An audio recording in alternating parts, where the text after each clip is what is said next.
나는 팔도 아니 지금 발차기 5년째 차는 줄 알았는데 정말 차라리 1년도 안 차서 아나 이거 연산군? 오늘 사는 것도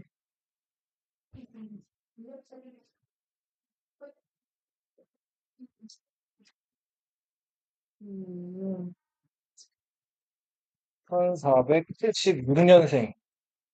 저는 3년 1506년에 죽어. 재위기간은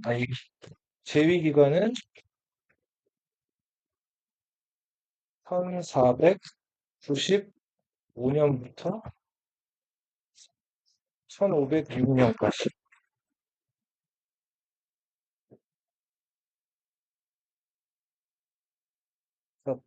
연산군 엄마가 패비? 이게 왜 이렇게 안 나오냐?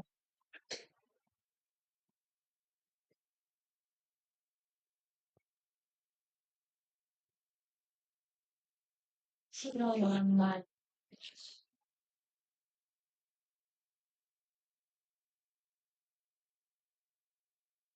패비 윤씨의 자식이죠?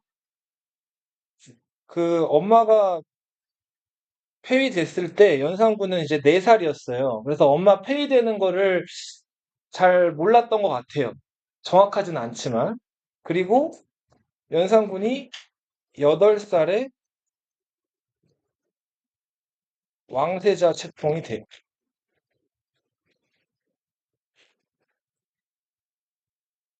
윤 씨가 폐비됐기 때문에 성종이 새로운 왕비를 맞아들이죠. 예. 잘 안 보이니? 그 새로 맞아들인 왕비가 잘 안 보이니? 정현왕후 윤 씨.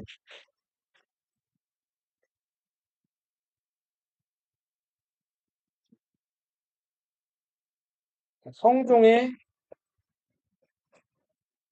계비가 되죠.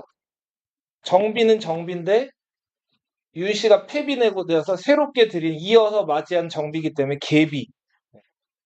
연산군은 이 정현왕후 윤 씨가 자기 엄마라고 알고 자랐다고 해요. 정말 정현왕후 윤 씨가 자기 친모라고 알고 자랐는지는 아직도 퀘스천 마크인데, 그래도 뭐 연산군이 정현왕후 윤 씨가 자기 엄마가 아니라고 표현을 하거나 그렇게 했다는 기록이 전혀 없기 때문에, 네. 보통 4살 때 기록이 있나요? 아주 막 미세한 기억이나 좀 그런 언뜻언뜻 날 수는 있어도 정확하진 않죠. 네. 하나 기억나는. 네. 그래서 정현왕후 윤 씨가 아무튼 성종의 새로운 계비로서 이제 그 연산군은 그렇게 자기 엄마가 이제 정현왕후 윤 씨라고 알고 자랐다고 해요. 그리고 정현왕후 윤 씨는 이제 성종과의 사이에서 진성대군이라는 아들을 낳죠. 진성대군은 그러니까 연산군에게는 어떤 관계가 돼요? 그치, 배다른 동생이죠. 엄마가 다른 동생.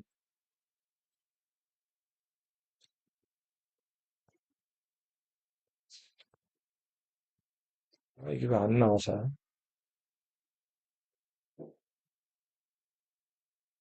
자, 그렇게 해서, 연산군이 이제 자라는데, 연산군이, 공부를 잘 못했다 그래요. 네. 이겼다. 관심도 없고, 잘 못해서, 좀, 주변에서 이 연산군에 대해서 걱정을 좀 많이 했는데, 정작 연산군 아버지, 모범생이었던 누구?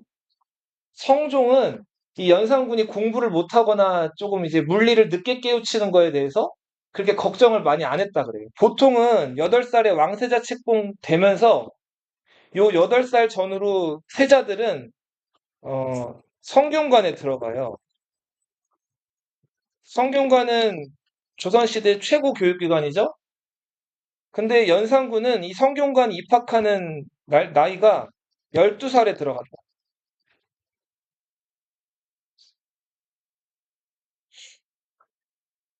근데 계속해서 연산군 공부에 대한 기록들이 이제 성종실록에 나오는데 17, 18이 되도록 물리를 깨우치지 못했다.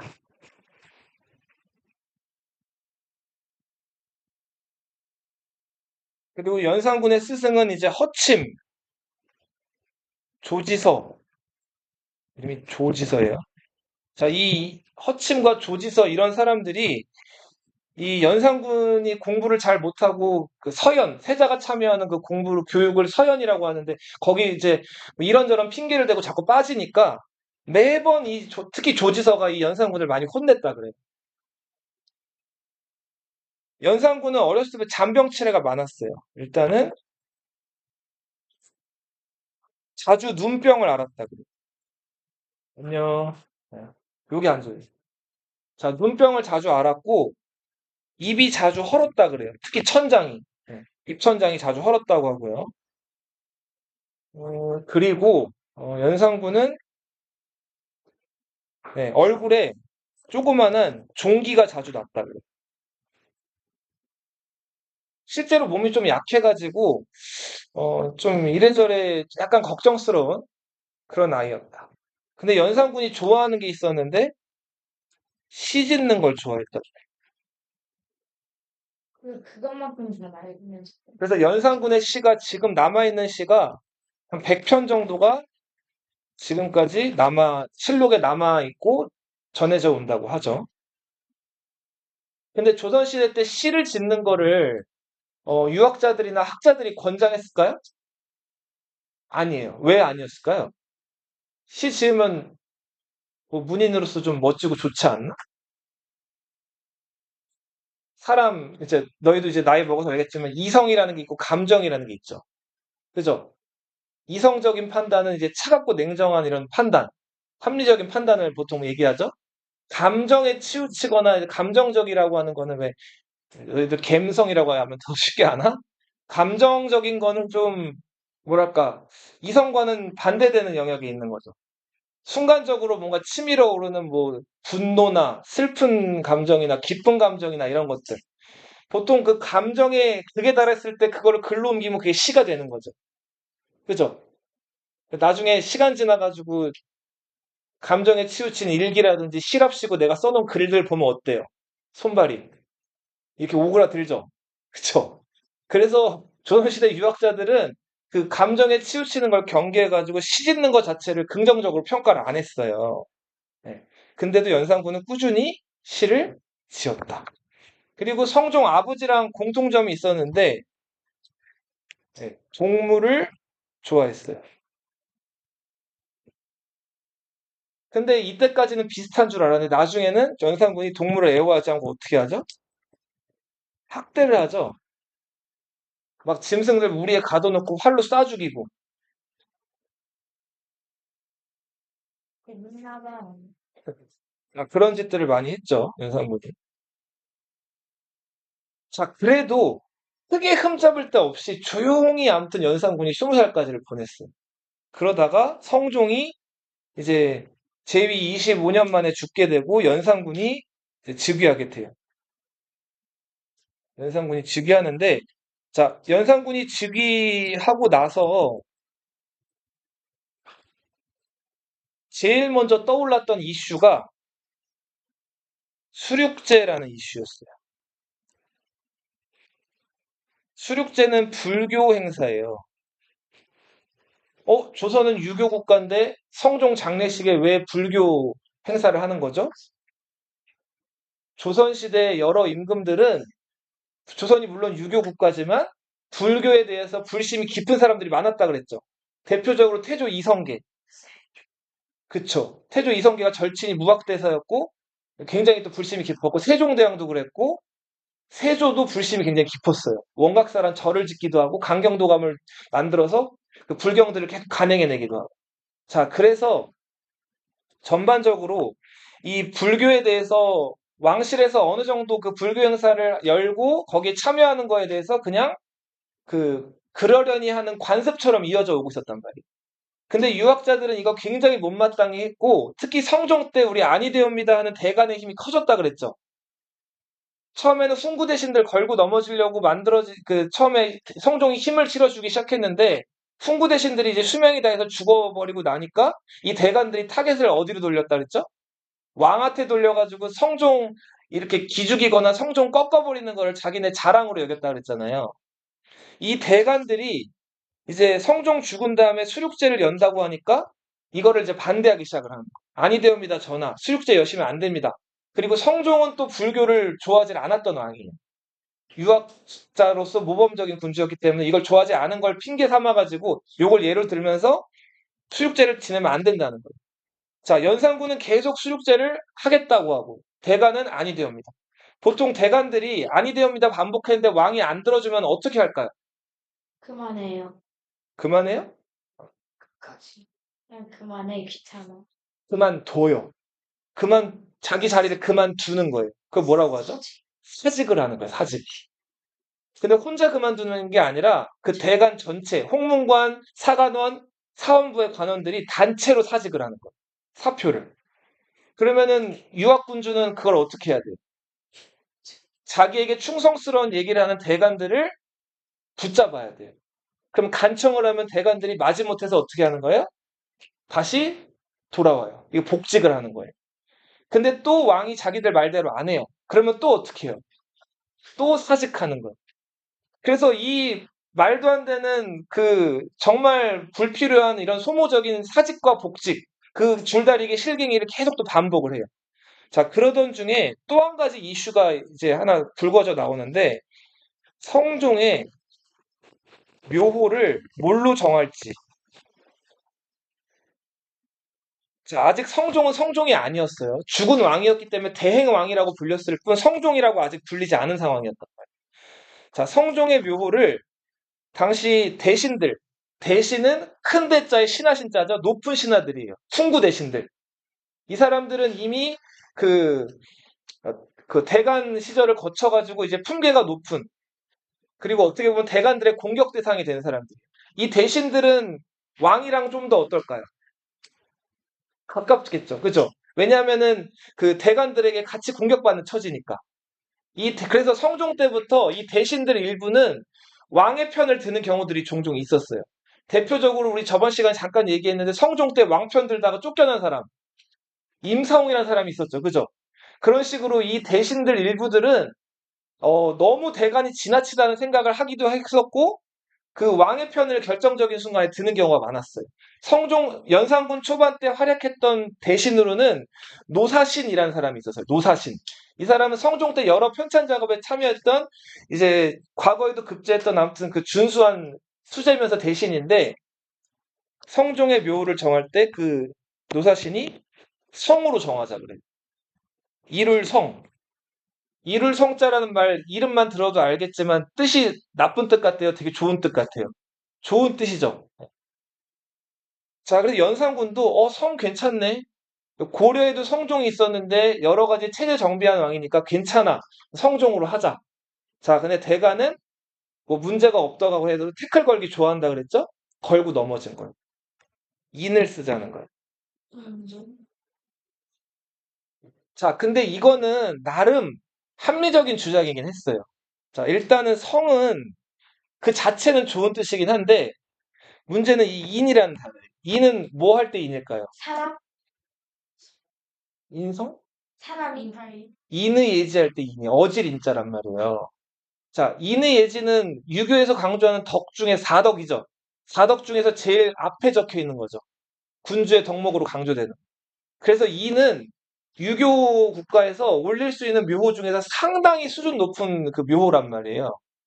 그래서 인을 쓰자는 거예요. 그만큼 대간들이 성종을 어떻게 평가했다는 거예요? 한편으로는 좋게 평가한 거죠. 왜 좋게 평가했을까요? 지네 말 잘 듣잖아요. 아니 되옵니다 하면은 알겠다 알겠다고 제게 잘 들었잖아요. 그리고 성종이 특별히 또 무난 짓을 하지도 않고 열심히 또 일한 군주이기도 했고. 그래서 인종을 쓰자고 얘기합니다.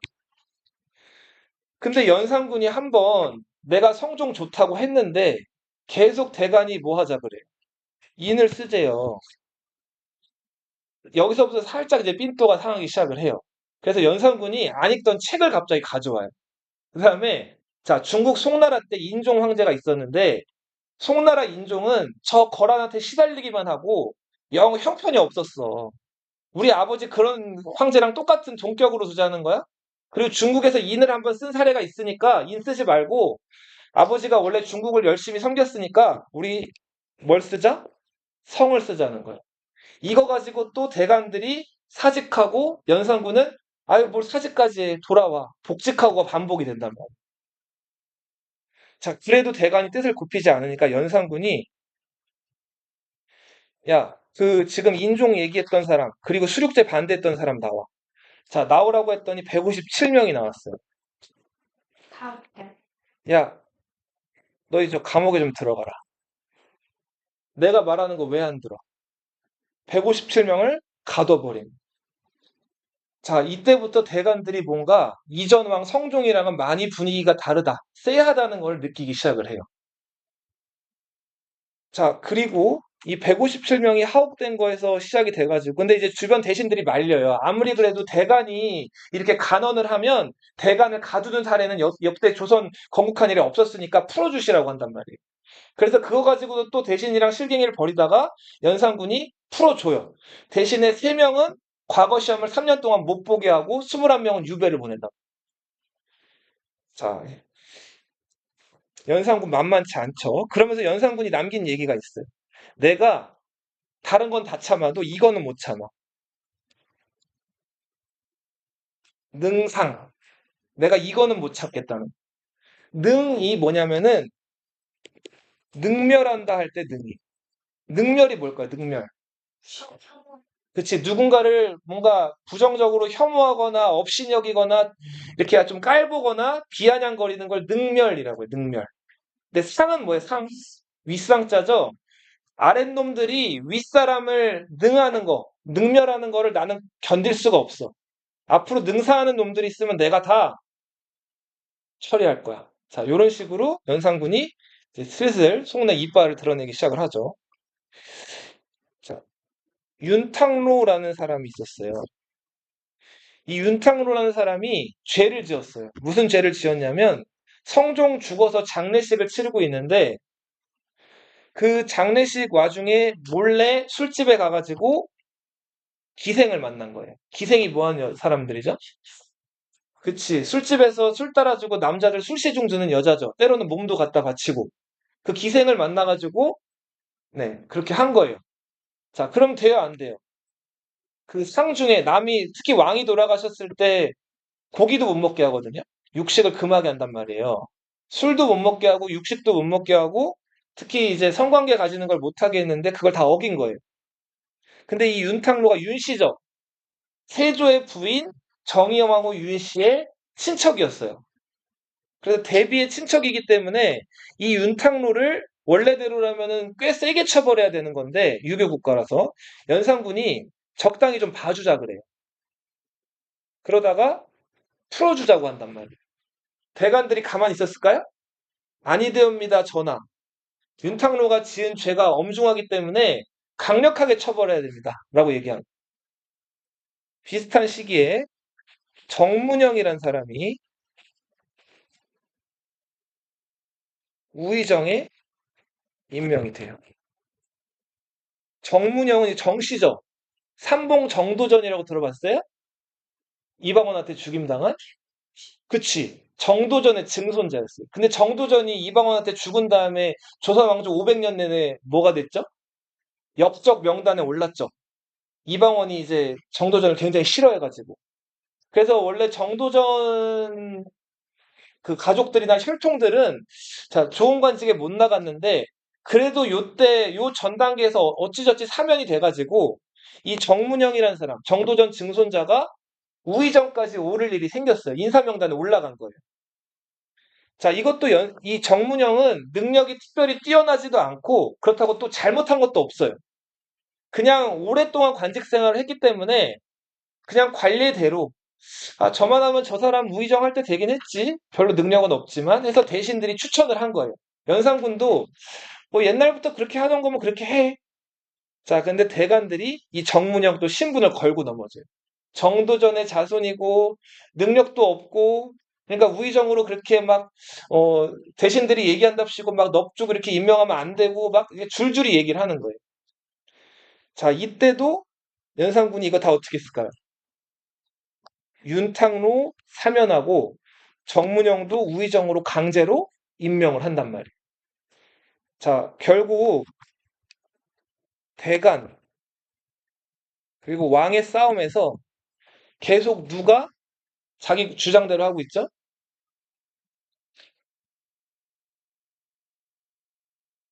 자, 그리고 또 이제 연산군한테는 이제 뇌관, 그러니까 다이나마트에서 심지 붙여가지고 여기 건드리면 터지는 걸 뇌관이라고 하죠. 연산군의 뇌관이었던 게 뭐가 있죠? 엄마 문제가 있죠. 그쵸?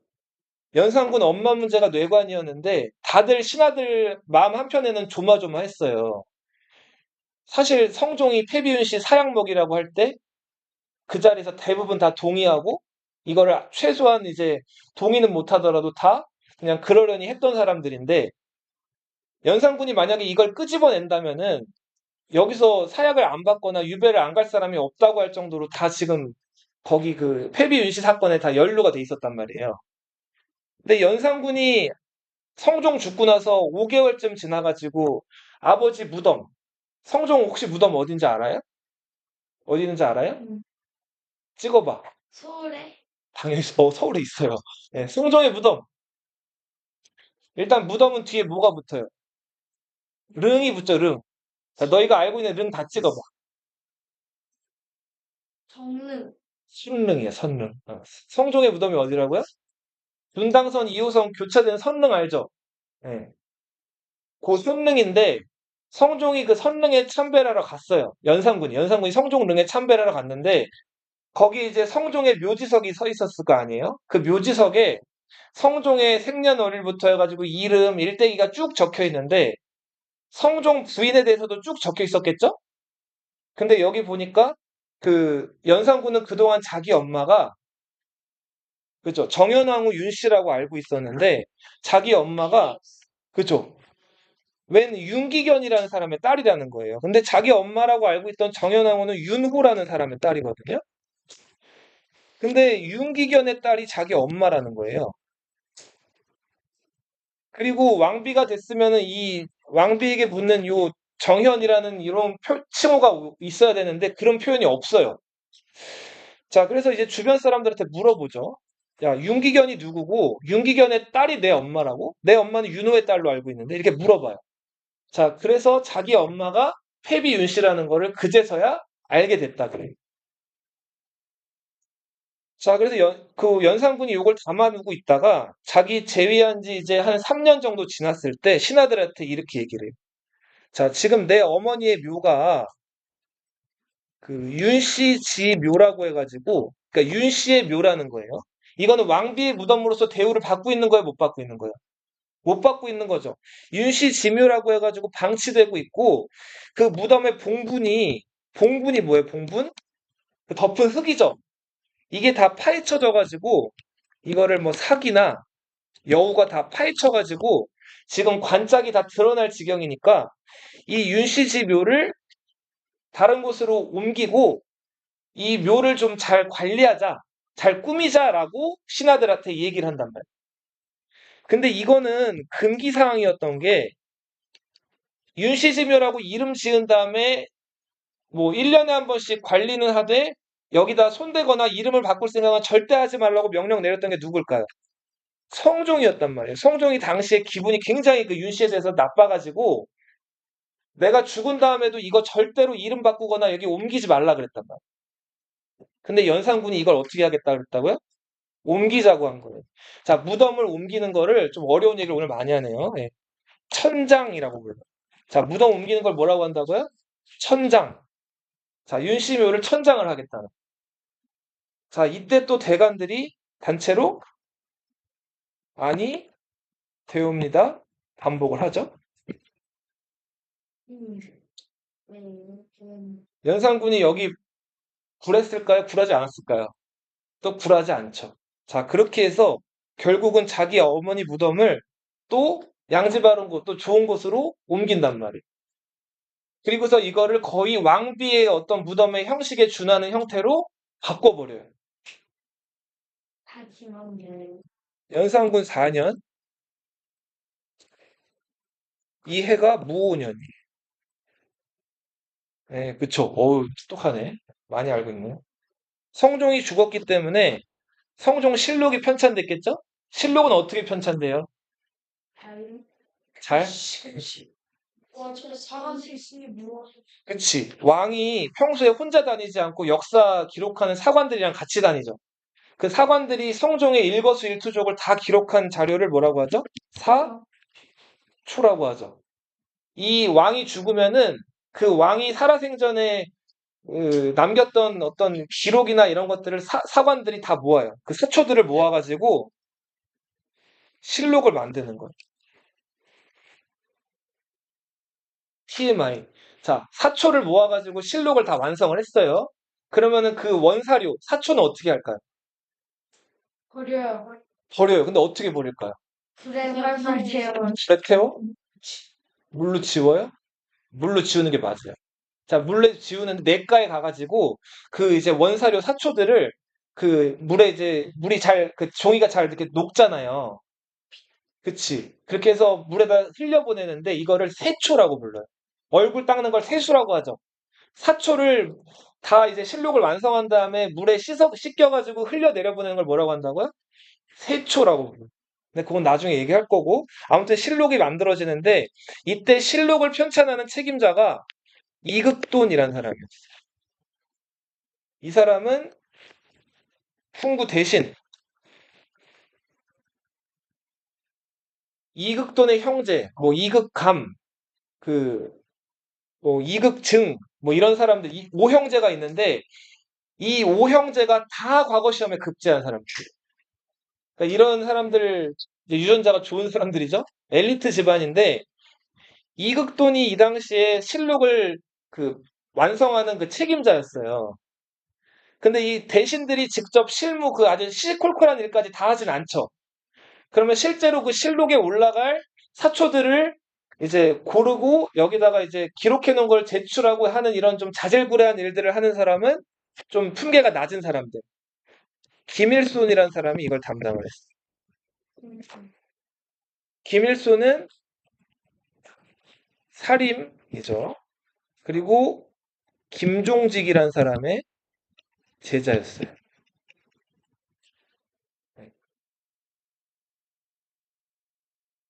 근데 이 김일손이 이제 이 사초 이제 실록을 이제 쓰는데 여기에다가 좀 자극적인 얘기를 많이 실어요. 자, 먼저 어떤 얘기를 실냐면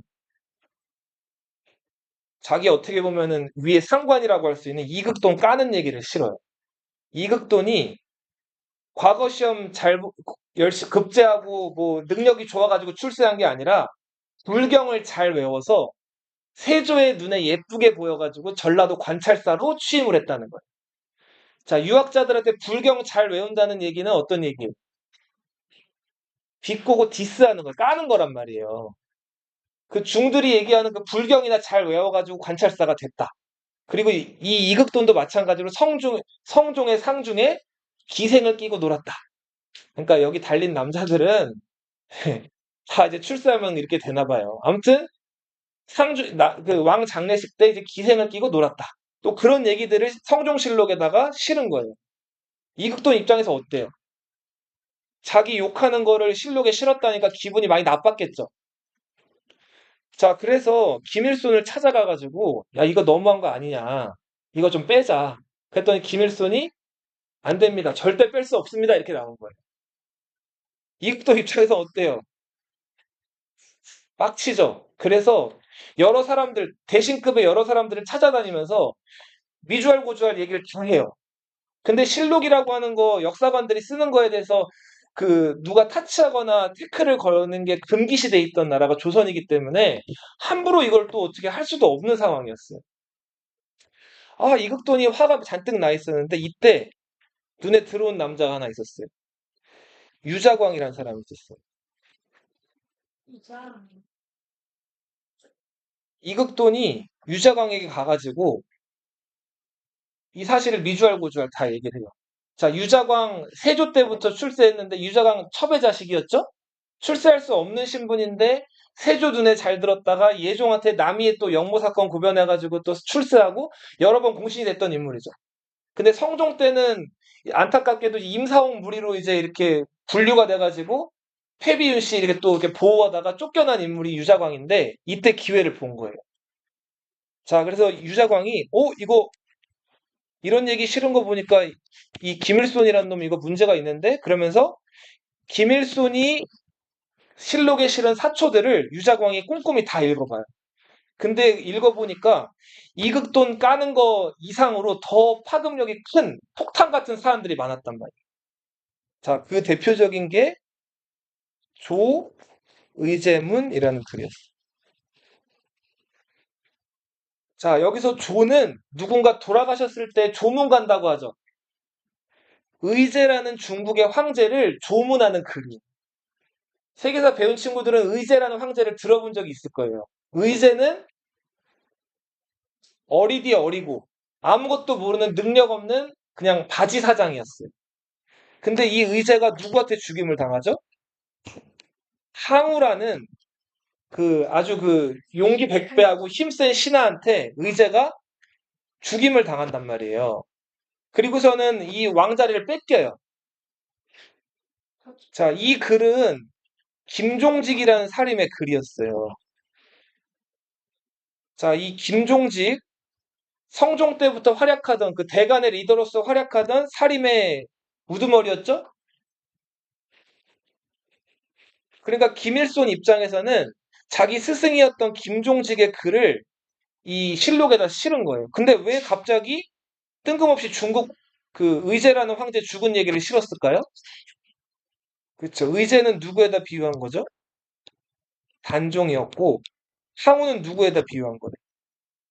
세조에다 비유를 한 거죠. 그러니까 세조가 어리고 힘없는 임금 단종을 제거한 거를 항우가 의제를 죽인 거에 빗대가지고 일종의 비꼬는 그 풍자 글을 써서 실록에다 올려놓은 거란 말이에요. 저번 시간에 잠깐 지나가다 말씀드렸는데 유자광이 김종직이랑 또 앙금이 하나 있었죠. 기억나나? 유자광이 원래 함양의 군수였던 적이 있었죠.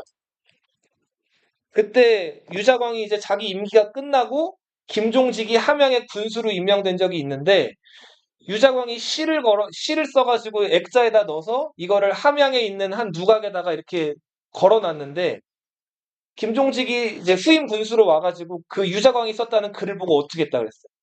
그 글을 그쵸 그 액자를 띄워버렸다 그랬죠. 그 첩의 자식이 쓴 글을 어디다 여기다 붙여놓느냐고 하면서 그래서 유자광은 김종직이랑 앙금 사이가 안 좋은 부분이 있었죠. 근데 김종직은 이때 이미 어떻게 됐어요? 이미 죽은 상황이었고 무덤에 들어가 있는 상황이었어요. 유자광이 이 조의제문을 비롯해서 김일손이 쓴 여러 글들을 연산군에게 그대로 가져가서 보여주죠. 근데 조의제문 말고도 뭐 몇몇 글들이 더 있었는데 그냥 이거 하나 쓸게요. 태조가 후궁 권씨를 사랑했대요. 어? 왕이 후궁 좋아할 수도 있는 거 아니에요? 근데 이 후궁이 세조 아들이었던 의경세자의 후궁이었잖아요. 그러니까 아들의 부인이면은 관계가 어떻게 되는 거죠? 며느리죠, 며느리. 아들이 일찍 죽은 다음에 과부가 된 며느리를 시아버지가 사랑했다는 거예요. 이거 세조 입장에서는 만약에 세조가 살아있다면은 크게 화낼 일이죠? 이런 기록을 실는다는 거. 황보인과 김종선은 충신이다. 이런 얘기 쓰면 안 되겠죠. 세조 자식들 입장에서는. 그죠? 세조가 제거한 사람들인데. 근데 김종직은 그 깐깐한 이 살림 선비가 원칙대로 쓰겠다고 이걸 다 써놓은 거를 그 제자가 여기 실록에다 올린 거예요. 그리고 유자광이 그거를 누구한테 일러 바친 거예요? 미친놈이네, 이거. 그러면서 연산군이 그 김일손과 관련된 사람들을 다 불러오라 그래. 그 다음에 모질게 고문을 하고 김일손을 비롯한 살인들을 대거 죽인 사건이 무오년에 살인들이 피해를 봤다고 해가지고 뭐라고 불러요? 무오사화. 이때 유배가거나 죽임을 당하거나 여러 가지로 처벌받은 사람이 51명, 52명이라고 하기도 하고요. 처형당한 사람들은 김일손을 비롯해서 김종직의 직계 제자로 알려져 있는 사람들 6명이 사형이 돼요. 생각보다 많이 또 죽지는 않았죠. 연산군 막 아주 그 악명 높은 거에 비하면은. 그리고 연산군이 이제 이 51명 중에는 이미 죽었는데 무덤을 파헤쳐가지고 시체를 찢어버린 사람도 있었어요. 그쵸. 그 김종직이라는 사람의 시체를 찢는데 그 형벌을 뭐라고 부르냐면 부관참시라고 불러요. 관. 부는 쪼갠다는 뜻이에요. 관을 쪼개가지고 시체를 어떻게 한다는 거예요? 참한다는 거예요. 자, 이렇게 해서 이제 근데 이 부관참시라는 거는 그래봤자 죽은 사람 뭐 시체 어떻게 건드리는 건데 그게 뭐 대단한 형벌이에요? 근데 유교 국가에서는 이 사람이 죽은 다음에 그 무덤에 들어가서 영원히 산다고 믿었기 때문에 죽은 사람 그 무덤을 파헤쳐서 관을 연 다음에 그 해골 바가지나 이런 것들을 막 찢어버리고 한다 이런 것들은 어마어마한 형벌이었던 거예요. 그리고 그 자손들한테도. 자, 그렇게 해서 무오년에 많은 살인들이 또 여기서 죽임을 당한다. 자, 이렇게 무오사화가 있고 나서 이제 대관들이 좀 많이 이제 온순해져요. 연산군이 뭐 하면 계속 아니 되옵니다 하던 대관들이 이제 아니 되옵니다 해서 어떻게 바뀌었을까요? 옵니다. 되옵니다? 알겠어. 지당하십니다. 라고.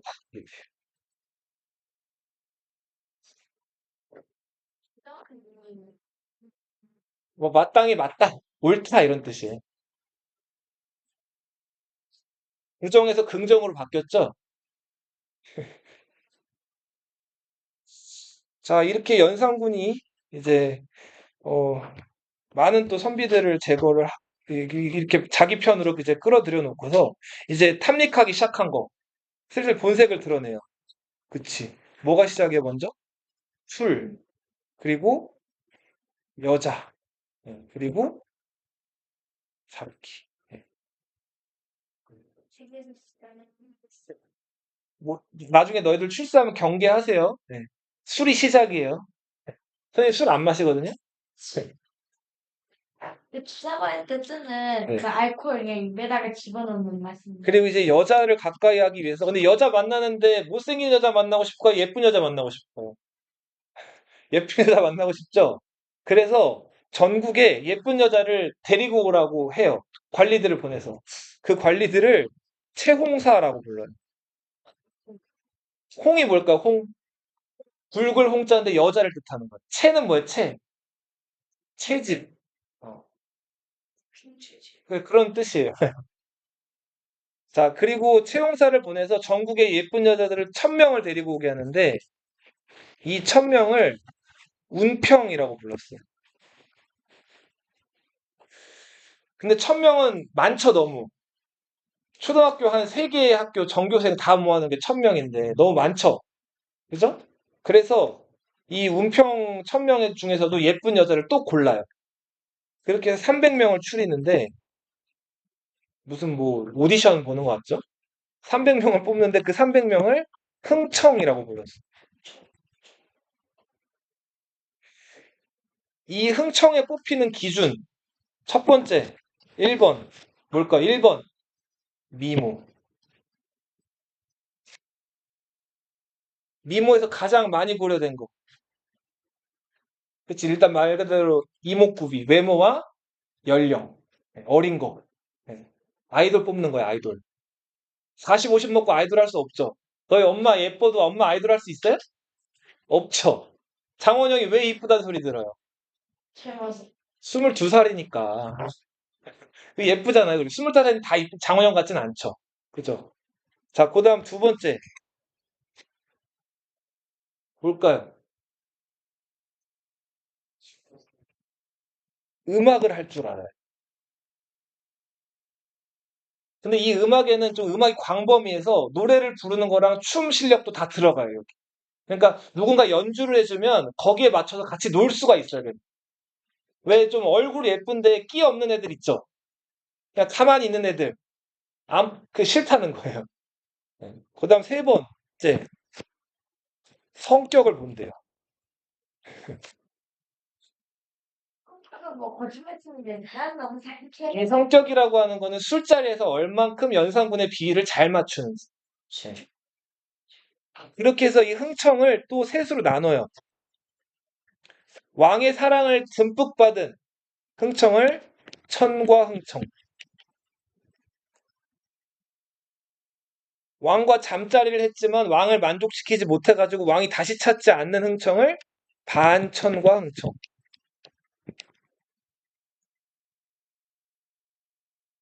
그리고 왕과 잠자리를 가지지 못한 흥청을 지과 흥청. 이렇게 불렀대. 근데 이 천과 흥청이 되면은 영의정, 좌의정도 지나가다가 천과 흥청이 탄 가마를 만나면은 먼저 인사를 해야 됐다. 그리고 이 천과 흥청에게는 집, 노비, 그리고 보물, 그리고 전담 의사 이런 것들이 다 배정됐다. 이거 다 이렇게 여자들 뽑고 여자들한테 선물하고 여자들 집 사주고 이러려면 다 이게 뭐예요? 그치. 백성을 세금으로 이걸 하는 거예요. 자, 이런 식으로 연산군이 이제 질펀하게 노는데 이 흥청 중에서 유명했던 흥청으로 장녹수라는 사람이 있어요. 누구? 장녹수. 장녹수는 나이는 30살. 근데 어떻게 흥청이 됐죠? 근데 겉보기에 16살처럼 보였다는 거예요. 그러니까 동안이었다는 거예요, 동안. 근데 실록에 또 뒤에 나와 있는 그 사관들의 기록에 보면 외모는 보통이었다 이렇게 기록돼 있어요. 외모는 어떻다고요? 보통. 근데 그 진짜 보통은 아니었던 것 같고 보통이었으면 안 뽑혔겠죠. 근데 이제 연산군이 나중에 몰락을 하고 장녹수도 같이 이제 몰락을 하니까 그 장녹수의 미모를 조금 이렇게 아마 폄하해서 쓴 게 아닐까라고들 얘기들 해요. 장녹수는 그 이미 그 결혼을 한번 한 적이 있는 여자예요. 네. 제한대군. 제한대군 혹시 누군지 기억나요? 예종의 아들이죠, 예종. 그러니까 연산군으로 치면은 한 사촌뻘인 거예요. 그러니까 작은 사촌뻘이라기보다는 이제 하나 위긴 위죠. 우촌뻘이 되겠네요. 예. 근데 아무튼 그 연산군한테는 우촌, 삼촌 정도 되는 그 학렬인데 제한대군 집 노비의 그 와이프 아내였어요. 그래서 이 제한대군 집 노비와의 사이에서 아이도 하나 있었던 애 딸린 여자였는데 어떻게 연산군 눈에 들어가지고 그 흥청이 된 거예요. 근데 이 장녹수는 아주 연산군 술자리 비위를 잘 맞췄는데 뭘 잘했냐면 연산군한테 반말을 잘했다 그래. 뭘 잘했다고요?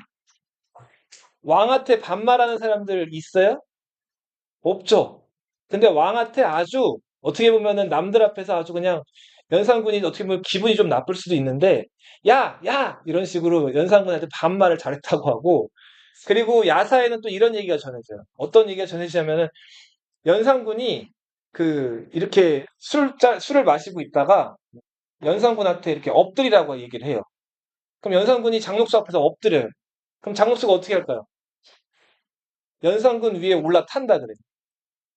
그 다음에 그 연산군한테 자, 너는 내 말이니까 자, 기어다녀라 이렇게 얘기를 했다 그래. 근데 이래야 얘기를 하면은 연산군이 장녹수를 태우고 이렇게 그 아빠들이 아이들 그 목마나 이렇게 말 태워주듯이 이게 걸어 다녔다고. 이런 여자들이 이제 판무 파탈, 치명적인 매력 가진 여자들이라고 하죠. 그래서 아무튼 연산군의 마음을 사로잡은 장녹수. 자, 이럴 정도로 아무튼 이 연산군 때 상황은 좀 말이 아니었다.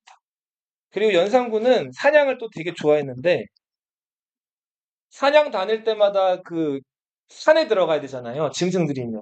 그럼 산에 갈 때 백성들 사는 그 민가들을 통해 가지고 이제 그 산에 가는데 그 자기가 사냥 가는 그 길에 백성들 사는 집들이 있으면 불편하죠. 왔다 갔다 하기가. 그 백성들 사는 민가들을 다 없애버리게 했다고.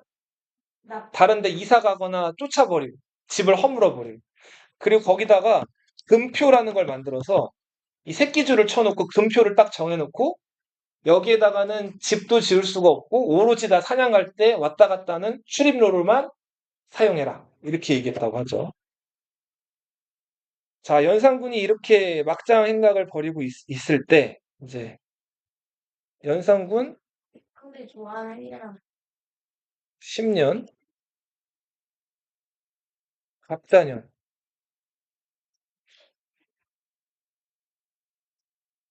자, 성종 때 오랫동안 그 대관들한테 찍혀가지고 연산군 초반까지 관직 생활을 못하던 사람이 하나 있었어. 대신 누구죠? 임사홍. 임사홍을 연산군이 되게 좋아했어요. 왜 좋아했냐면 임사홍 아들 중에서 임숭재라는 아들이 있었는데 이 아들이 연산군에게 있어서는 가장 뛰어난 채용사였어요. 예쁜 여자를 제일 잘 공급하는 거예요. 그러니까 연산군이 가장 좋아하는 사람이 임숭재였어요. 그래서 이 창덕궁에서 임숭재 집까지 그 대궐 벽을 허물어가지고 직통 루트를 만들었다. 그래서 임숭재 집에 자주 가가지고 임숭재가 뽑아온 예쁜 여자들이랑 술을 먹고 궁으로 돌아왔다. 그만큼 임숭재를 좋아했는데 그 임숭재가 연산군 초반까지도 대간에게 찍혀가지고 벼슬살이를 못하고 있는 자기 아버지가 억울하다는 얘기를 해서 연산군이 바로 임사홍을 복직을 시켜요. 그리고 임사홍을 좋아하는데 임사홍의 별명은 임사홍이 이랑 이 사이가 벌어져 있었다 그래. 이때는 교정이 없어서. 그래서 나 치. 근데 이 활은 넓을 활자예요. 활치옹. 옹은 뭐죠, 옹? 노인네한테 옹이라고 하죠. 70, 80 먹은 사람한테 내가 80 먹으면 허준옹 이렇게 부른단 말이에요. 근데 이 임사홍을 이 사이가 벌어진 늙은이 해가지고 활치옹이라고 불렀다고. 그 임사홍을 굉장히 또 그 임사홍 그 아들 임숭재를 좋아했는데 자 임사홍이 이제 무거운 얘기를 하나 꺼내죠. 어머니가 어떻게 돌아가신지 아십니까? 자 간지. 그죠. 그래서 폐비 윤씨 사건을 꺼낸 거예요. 자 이때 이제 임사홍 입에서 그동안 폐비 윤씨 관련됐던 그 폐비할 때 심지어는 입을 다물고 있던 사람들까지 폐비에 적극적으로 동의했던 사람들 다 이제 나오게 되죠. 그래서 이때 많은 또 살인들이 여기서 목숨을 잃게 되는데 여기서는 살인들만 죽은 게 아니라 그 성종이 패비윤 씨 서양 내리라고 할 때 여기에 동조했던 훈구 대신들도 여럿 여기서 죽임을 당한다. 자, 이 패비윤 씨 사건과 관련된 사화를 갑자사화라고.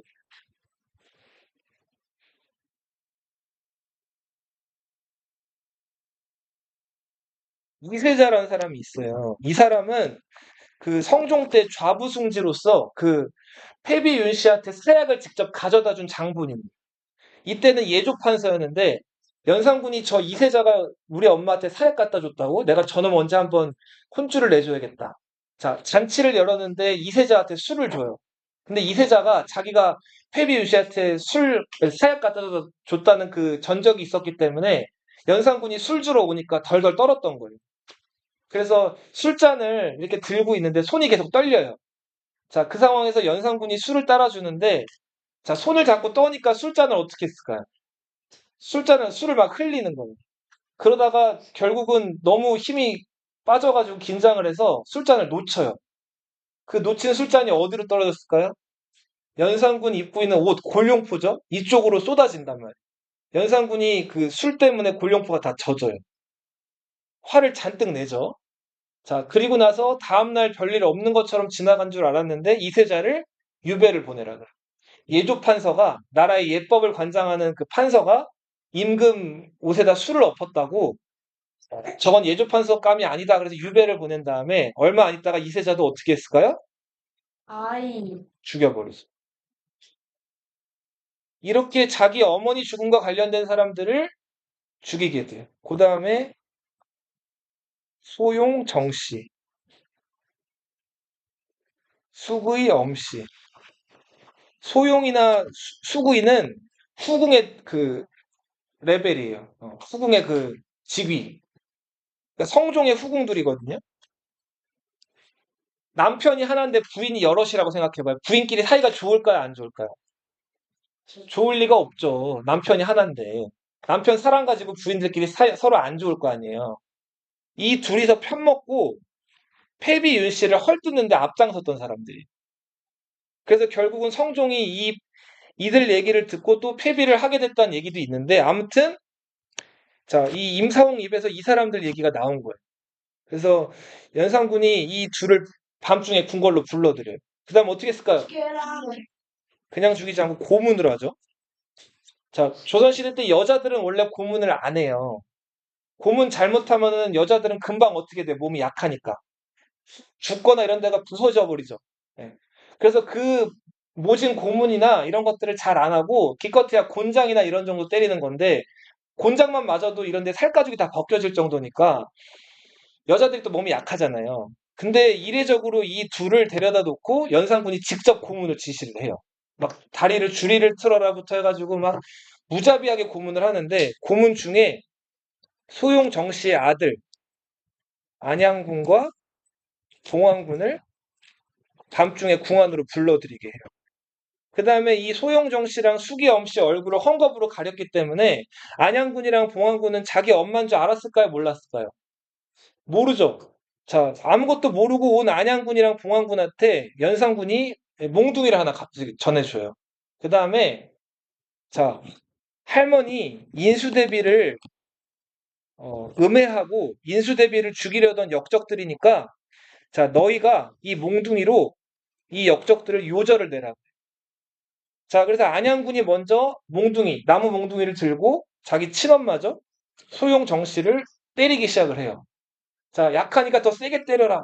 자, 이렇게 해서 소용 정 씨가 이때 자기 아들한테 맞아가지고 어떻게 될까요? 죽어요.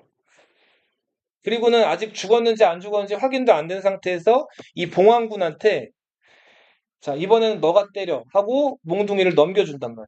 근데 봉황군은 눈치를 채죠. 그래서 어떻게 했을까요? 울어요. 그쵸. 그 자리에서 무릎 꿇고 엎드려서 운단 말이에요. 자, 그러자 연산군이 막 이제 신나게 웃으면서 이 안양군과 봉황군을 데리고 자기 엄마를 죽게 만든 할머니 누구에게? 인수대비에게 찾아가요.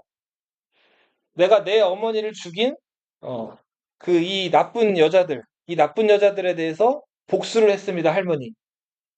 할머니, 그 손자를 좀 보세요라고 하면서 이 할머니 인수대비한테 이제 막 아주 무례하게 행동을 하죠.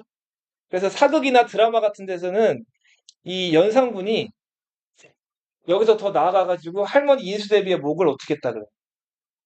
졸랐다고 하죠. 야사에서 전해져 내려온 이야기. 그래서인지는 모르겠는데 실록에는 연산군이 인수대비를 방문한 다음에 한 달 있다가 인수대비가 병에 걸려서 죽었다 그래. 안양군과 봉안군도 다 사약을 먹이죠. 다 죽어, 별로. 그 이후부터 지당하십니다가 윤당하십니다, 여러분께. 윤당이 뭘까요, 윤당? 정말로 정말로 마땅히 그렇습니다. 옳습니다, 이 얘기. 당신이 무조건 맞습니다. 이제는 지당 대신해서 윤당 대신으로 신하들이 바뀌게 돼요. 그리고 말 안 듣는 신하들은 더 겁을 줘야 됐으니까 더 무서운 공포 정치. 자, 어떤 형벌이 있었냐면 여기 손바닥에 빵꾸를 내는 거예요. 예수님. 천장. 장은 손바닥 장이고 천은 구멍을 낸다는 거예요. 말 안 듣는 사람들 있으면 때려 죽인 다음에 쇄골표풍. 쇄골이 뭘까? 쇄골. 뼈. 뼈를 뼈골자죠. 쇄는 뭘까? 뼈를 가는 거예요. 그다음 표풍 이걸 바람에 휘 날리는 거예요. 자, 이런 식으로 정말 무자비하게 공포 정치를 해 나가요. 음, 물론 역사는 다 죽는. 자, 그렇게 해서 이제 갑자년 이후에는 연산군을 도저히 말릴 수가 없게 돼요. 그리고 이제 연산군이 마지막으로 벌인 엽기 행각이 유부녀를 건드리는 거예요. 유부녀는 결혼한 여자죠. 근데 대신들의 유부녀들을 잔치로 불러들여요. 이제 흥청움평 이거는 안 되겠다 이거. 예쁜 여자들은 대신들이 다 꽁꽁 숨겨놓고 있으니까 그 대신들의 부인 얼굴부터 보겠다. 대신들을 부른 다음에 대신 부인들을 동석시켜가지고 여기다 이름표를 달게. 누구 대신에 누구 부인 해가지고 이런 것들을 제가 보고 있다가 예쁜 부인이 있으면 어떻게 할까요? 쟤 데리고 와.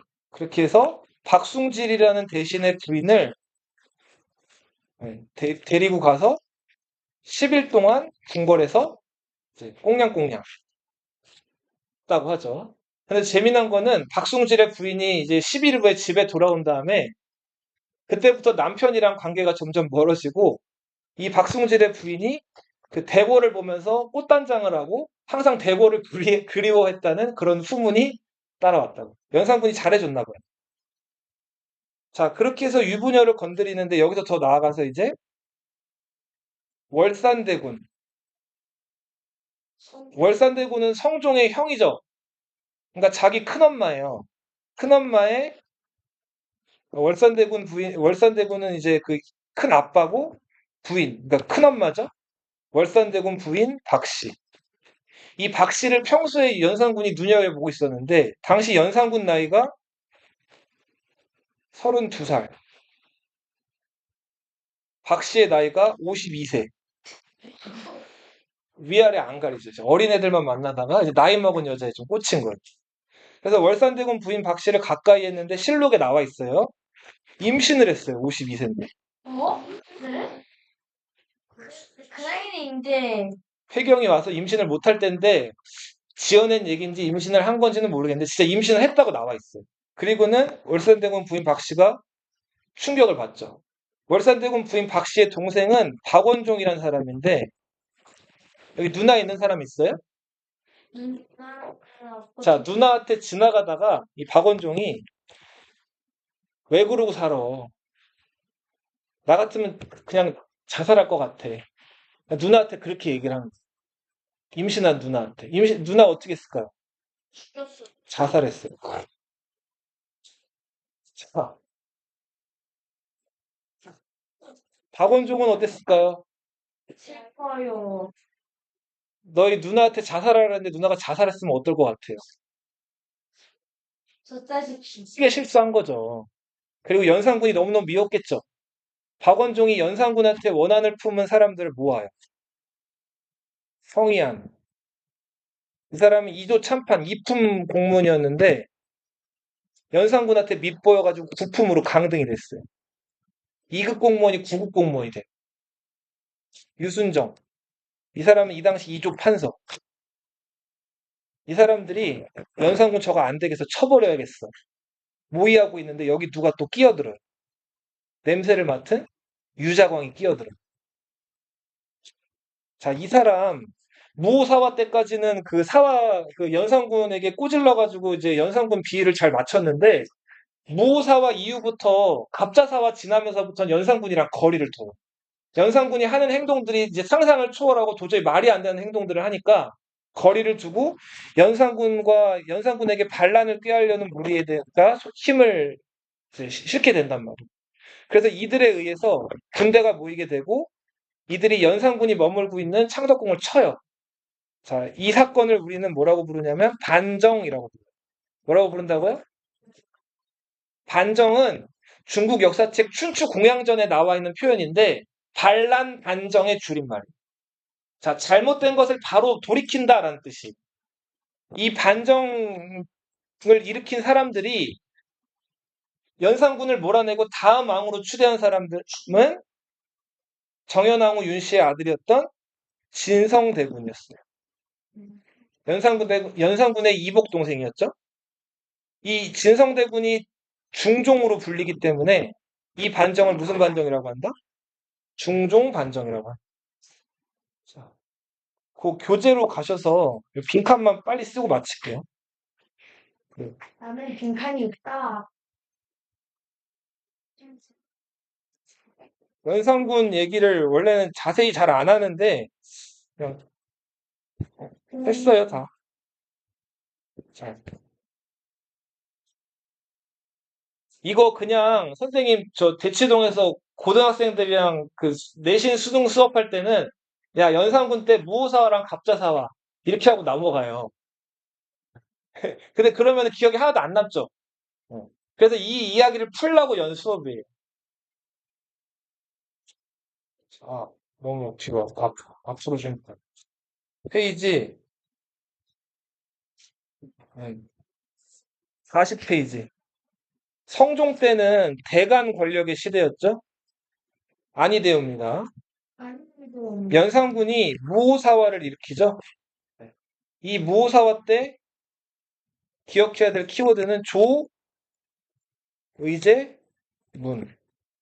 김종직, 그의 제자 김일손이 자기 스승의 글, 의제를 조문하는 글을 써가지고 이제 세조가 단종을 죽이고 끌어낸 거를 이제 끌어내리고 죽인 거를 빗대서 비난한 거죠. 이 무호사화에 앞장섰던 인물이 유자광. 그 다음에 연산군의 그런 어떤 기행이 계속되는 가운데 갑자사화. 갑자사화 하면은 패비 윤씨를 떠올려요. 흥청 때문에 나라가 망한다 그래서 흥청망청이란 말이 이때 나와요. 흥청망청 들어봤죠? 돈 막 쓰는 거. 흥청 중에서 유명한 흥청 누구 있다 그랬어요? 장녹수. 이 KBS에서 드라마도 있었어요. 96년인가? 94년인가? 박지영이란 배우가 장녹수를 연기하는 되게 예쁜 배우가 있었어요. 금표는 연산군 사냥 갈 때 여기 들어오지 말라고 민가 다 헐어버리고 만든 그 금지구역이라 그랬죠? 금표. 신원패는 신하들한테 이거 건 패예요. 걸게 하는 패. 삼갈 신자에다가 말씀 원자야. 닥치라는 거예요. 그래.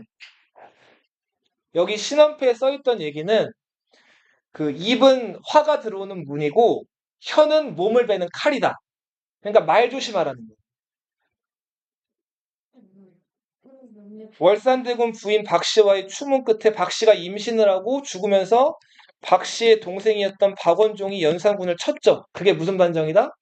중종 반정이다. 연산군 때는 실록에 홍길동이라는 사람이 나와요. 홍길동 하면 우리 저 허균의 홍길동전 들어봤죠? 이 실제로 연산군 때 활약했던 도적으로 나와 있어요. 근데 가난한 사람들을 도와주는 의적으로 나와 있어서 여기서 모티브를 얻어가지고 허균이 홍길동전을 썼다고 알려져 있어. 홍길동은 실존 인물이다. 자, 중종 관명 여기까지 할게요.